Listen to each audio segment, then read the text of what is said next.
30s, and he's living, he's working.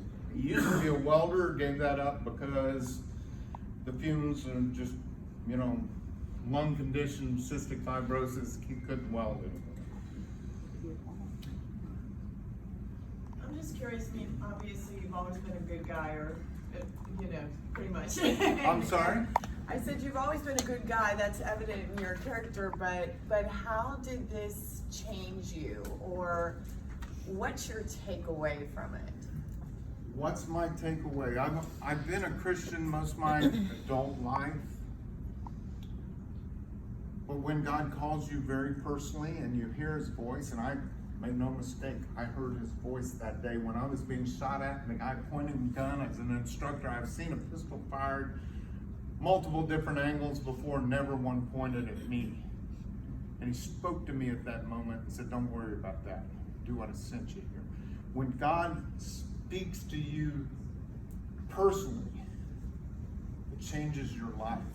Someone said, because Donald Trump was in South Korea when this happened, and Donald Trump mentioned me in an interview from South Korea. So one of my friends said, Donald Trump knows who you are. I said, my God called me. That Trump's Trump.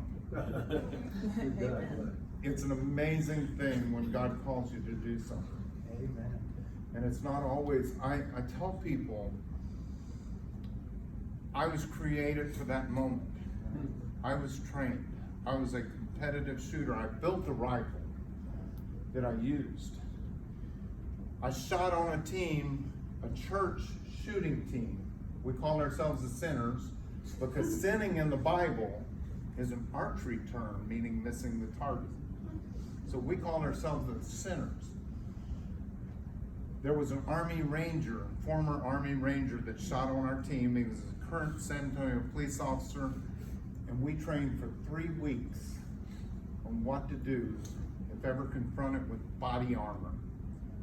Why did a plumber need to know what to do when confronted with body armor?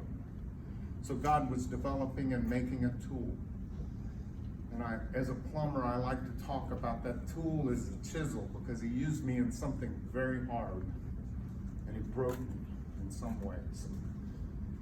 God never abandons you.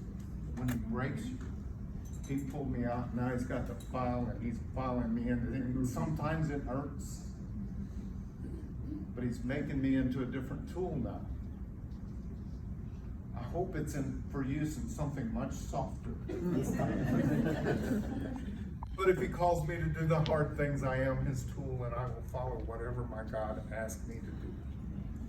I have time for one more question. Okay. I'll do two. But those are the last two, Dalit and Wayne. Sir, what is the nature, the character of the church now, today? We went from 49 that day, and I didn't attend that church that day. They went from 49 people that day. During COVID, we're over 200. Wow. We guys came from South America and Africa and all over the world, from a church that the community is under 600 total population. Wow. Wow. Amen. One last question, Dalit. The shooter eventually died from the shot, the thigh shot he gave you. How did he eventually die? I'm sorry? The shooter, you shot him in the thigh between the armor plate. Is that the reason for his death? What caused his death eventually? Was it He that put shot? his pistol against the right temple and pulled the trigger. Okay. Now, I believe he was coughing up his own blood. He called his wife and his father and said, I've done something horrible and I've been shot multiple times and I'm not going to make it. And he killed himself. Hey Steve, that day when the shooting started, can you tell the audience what was being sung that day? The song? Washed in the blood of the Lamb. That's all the time we have questions for, but